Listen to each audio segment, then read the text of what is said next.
Good day. We have another amazing show here for you today, as well as a fantastic guest. We are looking at how do you hit net zero with today's technologies. Welcome to the Tech and Space Leaders Show, where we learn lessons from leaders of the next frontier. I am your host, Lisa Dreher, and I'm really excited to introduce our guest for today, Jennifer Berthelot-Jelovic. She is the founder of a company called A Sustainable Production, or ASAP, and is now the development director at BranchPattern. Welcome to the show, Jen. Thank you so much. Thanks for having me. I'm excited. Absolutely. Maybe we can start by having you give us a little bit of background on yourself and talk a little bit about ASAP and BranchPattern. Yeah, absolutely. I have been working in sustainability and wellness and resiliency for almost 20 years. I like to joke and say, I started when I was 5 years old. And it really is my passion. I founded a sustainable production 13 and a half years ago, and really loved what I was doing. But about 3 years ago, realized I didn't want to be running a company. It was keeping me from doing the work I really loved with clients, going to conferences, speaking engagements, and started the process of finding my next home, and discovered BranchPattern and absolutely fell in love. They provide holistic services, MEP engineering, tech and acoustics, and building science, which includes everything from sustainability, wellness, resilience consulting, testing, commissioning, modeling, and the list literally goes on and on. And it was pretty much just a dream company. I didn't know that someone like them existed that could provide everything I wanted, all the holistic services under one roof, which is really what my clients wanted. And so I've been there almost 6 months and couldn't be happier. Oh my gosh, that's amazing. So, can you talk a little bit about how that integration between ASAP and BranchPattern worked out and just that focus on deep wellness and as part of a consulting practice and engineering that directly into the built environment? Sure. What I was really seeing out in the market over the last few years as things evolve, both in the US and around the world, was that clients were really looking for consultants that could provide all the services under one roof, right? Like I was talking about the engineering, acoustics, tech, building science, all of it. And at ASAP, I never grew the company more than 10 people because the more I grew it, the more I had to spend time doing admin and not the stuff I was passionate about. So I spent a lot of time creating partnerships. And when I found BranchPattern, I was like, oh, this is what people are looking for. This is a great way for me to really be able to provide all of those services that people are looking for under one roof, which makes it holistic and seamless and cost effective, and really negates some of the issues that come up on projects when people have different consultants or team members on the design build team or facilities, et cetera, doing that work. Yeah, yeah. So talk a little bit about the unified vision for the better built environment. What does that look like? It's funny, we've been talking about this a lot at BranchPattern lately. And I really think one of the things I love about BranchPattern is how purpose driven the culture is. And so looking at better built environments, it really means that we're improving life through healthier, sustainable, and more resilient spaces for people and planet. And I think we do that through a lot of ways, like human experience and environmental stewardship, technical excellence and customer experience, having collaborative partnerships with tailored solutions that add value and strengthen communities with triple bottom line of people, planet, and profit, and then using value-based actionable deliverables that are informed by data. Got it, got it. So actually jump into that a little bit more. Yeah. How are you using data analytics, IoT sensors, AI? How are these things playing into and supporting these goals? Okay, so I'm not gonna lie. Before I moved to BranchPattern, I barely started using AI. I was super into sensors and data analytics, but I was slightly resisting really diving into AI. And I feel like BranchPattern is really at the forefront of using AI and analytics for our industry with some of our proprietary programs and surveys. And so we do provide testing for indoor air quality, light, sound, water, acoustics, and all of that. But we also are really using the data-driven building intelligence, like you said, IoT sensors, continuous monitoring, integrating all of that into things like air quality and acoustics and thermal comfort. Some of those things we're doing PV testing, but it might be once or twice a year. Now we're getting that data ongoingly. I think we're doing a lot of portfolio-wide analytics. Something people don't realize is we have more lead volume projects than anyone in the world, which means we are constantly working with portfolios. And because of that, we really want to look at insights that feed into dashboards and support their capital planning and ESG reporting and proactive maintenance without disrupting the clients. And then I think that there's the AI and predictive modeling. So, using performance analytics like AI driven models, and being able to analyze that data and predict trends and optimize systems, it provides that occupant comfort and energy balance, right? A lot of people wrestle with how do we have both. And then I think something we do really well and might be a little bit unique is ethnographic and human impact modeling. So we have a tool called the HAPPE, it's HAPPE platform, where we combine behavioral research with environmental data so that we can tailor spaces for the neurodiverse needs and cognitive well-being. And so that to me was really exciting that we did that. And then things like adaptive controls, personalization at scale, or the integration with certification and ESG goals. So to wrap that up, essentially, we do combine IoT and AI and advanced analytics with that human-centered research to create spaces that adapt in real time for health, comfort, inclusivity, all while driving the decarbonization and resilience. Oh my gosh, that's I know, amazing. right?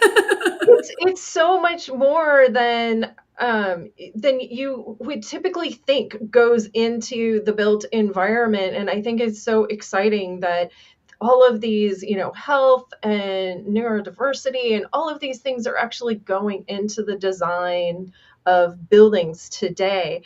When you look at the standards, for example, LEED version 5, they're really looking more at that social equity aspect in the built environment. How are you looking at that from a BranchPattern perspective? Sure. I think we use both WELL and LEED. We think they're great roadmaps for implementation. Of course, we do a ton of other certifications and standards and ratings as well. But, if you look at LEED 5, for instance, they introduced the mandatory human impact assessment, which evaluates things like demographics, health access, occupant experience. And then a lot of that is in the WELL building standard in various ways as well, right?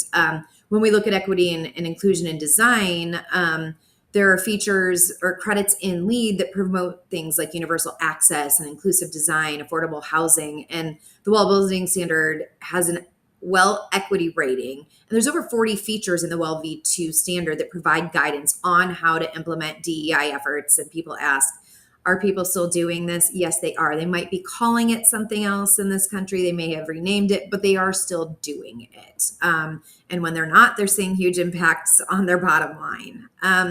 Community integration. So really encouraging community partnerships, local job access, things like that. So the quality of life pillars that we're seeing in LEED V5, all of those things have been in the WELL building standard for 10 years. So we've been implementing that. And then I think health and wellness beyond energy, right? So WELL and LEED focus on indoor environmental quality, right? Like things like air, water, acoustics, daylight, so that we can improve function, cognitive function, reduce stress, and as I talked about, support neurodiverse needs. So these strategies really enhance corporate social responsibility by protecting those vulnerable populations.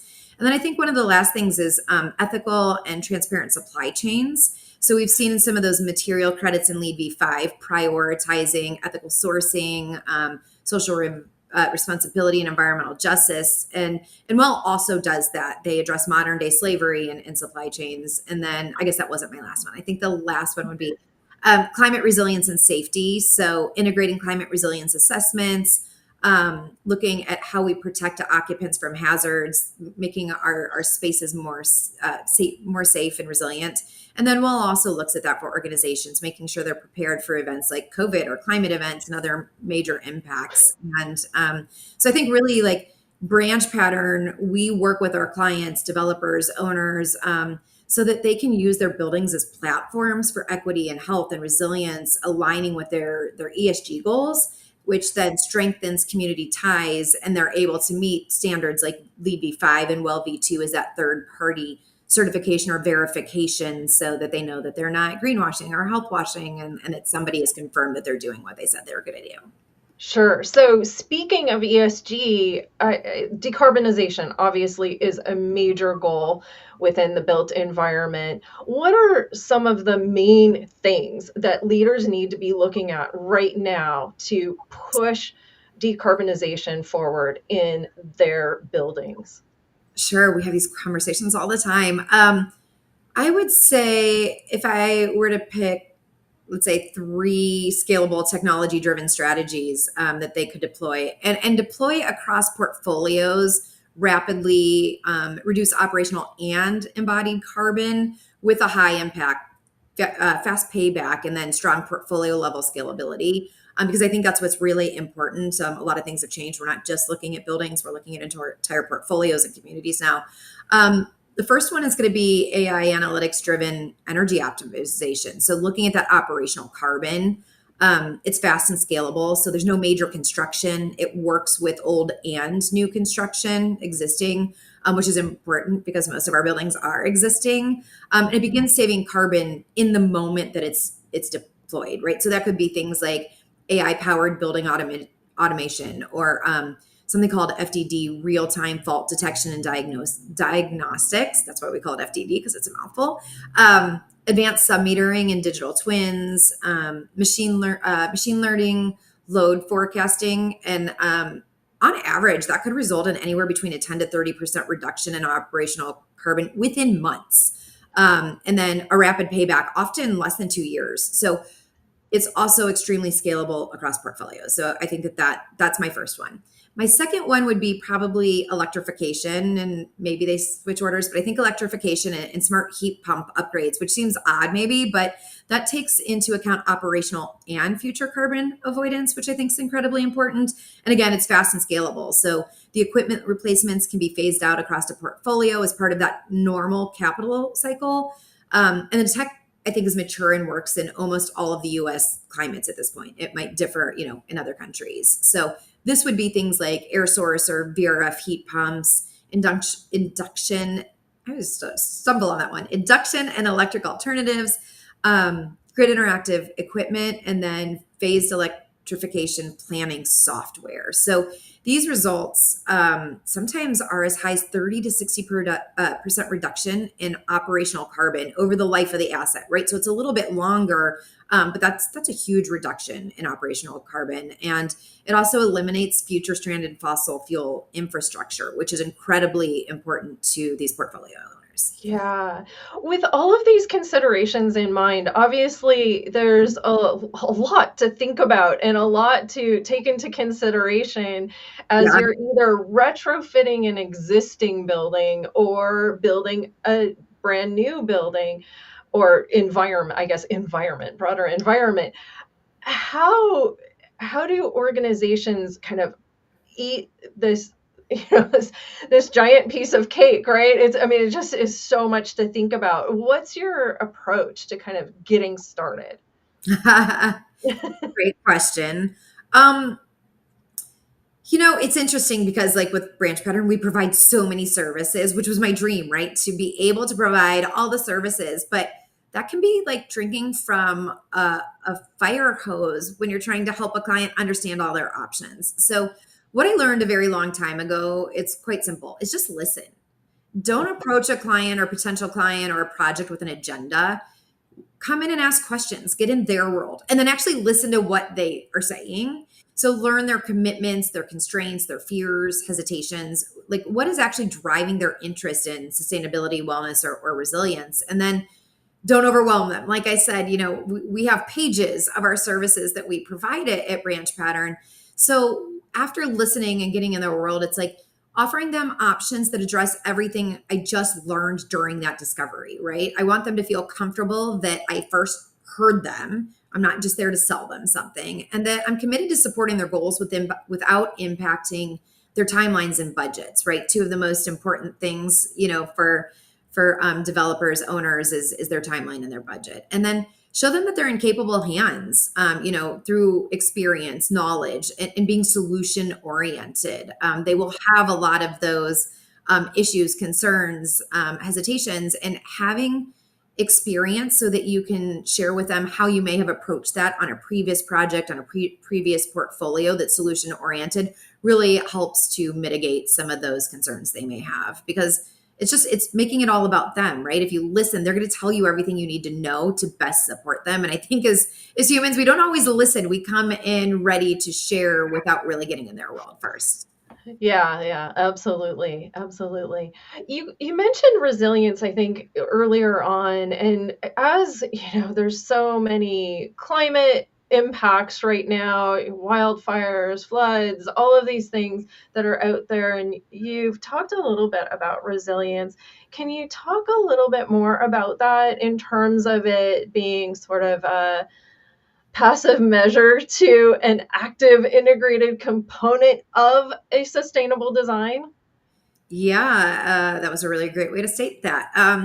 I think resilience is becoming proactive, predictive, and integrated. We really went from like this static thing to dynamic. So in the past, like we hardened the building to withstand a single event, right? Like seismic upgrades or fire rated materials. But now we're using real time data, predictive analytics, and adaptive systems to anticipate events and really dynamically adjust the building operations. And then this results in like resilience becoming an active operational strategy. It's not just a design feature anymore. And then I think by integrating carbon and resilience, it's a dual benefit design approach. So climate risks are now so interconnected. We can't just treat mitigation and adaptation separately. Resilience measures now they commonly double as sustainability strategies, right? Like I mentioned, electrification and heat pumps, or microgrids and battery storage and on-site solar, or high performance envelopes. Sustainability and resilience have merged, so they really reinforce one another. And then I think our site planning has shifted. So we're now designing for those things you talked about: water, heat, fire. They're normal conditions. Resilience-driven site planning isn't anymore just about those rare events. It's about our baselines, right? Like we have to design for water and flood resilience and heat resilience and fire resilience. That site becomes our first line of defense, and it's now an active environmental asset. And then I think last is like operational systems are now acting as those resilience engines. So those building operations are now designed to be autonomous and flexible and recoverable with, whether it's distributed energy resources or smart controls or advanced filtration or water system redundancy. And I think a lot of this is driven by technology, sensors, AI. So resilience, again, it's no longer passive preparedness. It's active, continuous climate management. Yeah. When you're looking at sustainable design, and we kind of touched on this a little bit, but from a strategy perspective, but now let's look at it from a capital cost perspective. And when, as a leader that's managing a whole portfolio of commercial real estate, for example, they look at the cost of this. How do you talk about, I guess, the ROI and how that can really make this a very important strategy to move forward? Yeah, it's an interesting question, actually. So one of my favorite slides that I use in, I think, every deck I ever do, it addresses the annual budget of an organization, right? So on average, an organization spends about 1% of their annual budget on energy. And then they spend 9% of their annual budget on rent and operations. And then they spend approximately 90% of their annual budget on the people, right? Salary, benefits. So if they can impact or improve that 90%, it's going to have a huge impact on their annual budget in ROI. And if you're thinking about the last 20 years, we've spent so much time focused on that 1% energy and how to move that, as opposed to really focusing on that 90%. So when we first started selling well, and I was one of the first well APs in the world, so I was doing this before it was released to the world in 2014. I started doing well, in 2012, we were trying to sell it by the square foot, the same way we had sold sustainability or lead, right? And we learned very quickly that human-centered spaces can't be focused on a square foot ROI. So I think high performance human centered spaces are not a construction cost. They're a workforce performance engine. So their ROI comes from reducing your two biggest expenses, which are your people and your operations. So when you improve your air quality, acoustics, thermal comfort, daylight, and flexibility, all the things we've talked about, you recover hours of lost productivity per employee, you increase retention, shorten recruitment cycles, you reduce absenteeism, or even worse, presenteeism, which a lot of people don't even think about, right? It's that hidden part of the iceberg. And it really flattens out operating costs for 20 to 30 years. So that's a huge long-term ROI. And the return just isn't measured in kilowatts or square feet, right? It's measured in talent and innovation and business resilience. And when you share it this way, it typically lands. So we've been much more successful changing that narrative.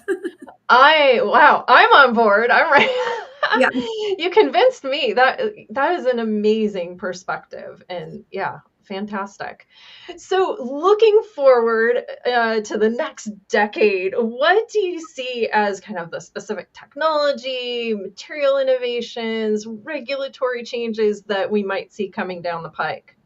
Okay. So at first, this sounded like a tough one for a lot of reasons, right? These things vary by country, state, city. In our country, it's very politically driven, whereas in other countries, it's not the case. It's merely science and data. And then as I thought about it, I was like, oh, wait, this is easy. It's AI. I think within 10 years, I think the most disruptive factor isn't going to be a single material or a single regulation. It's going to be that autonomous AI-driven building system tightly integrated with low carbon infrastructure and smart materials. So it's going to fundamentally redefine how we design, operate, and value our buildings. And I could get very into all of the different ways that is going to occur in my mind over the next 10 years. But that could be a whole nother episode. Well, maybe we'll have to do that because, yeah, you've piqued my interest. I'm ready to learn more. So, yeah, we would love to have you back on the show again in the future. So let's put that on the future interview schedule. In any case, thank you so much for being here today. If someone wanted to learn more about BranchPattern, what should they do? Yeah. You can find us on LinkedIn. You can find us at branchpattern.com. You can go to my LinkedIn profile. I'm constantly posting about BranchPattern. BranchPattern has a LinkedIn page that's constantly posting what our team is up to all over the world, where we're speaking, and the fantastic projects and portfolios we're working with. Wonderful. Well, thank you again for making time to be here today. I know you have a crazy schedule, so it was wonderful that you could join us and really enjoyed the conversation. Thank you. Me too. Thank you for having me. Absolutely. And I do want to take a moment to thank GuideForce for hosting these sessions. To learn more about GuideForce, you can visit guideforce.com. And we'll see you next time on the Tech and Space Leaders Show.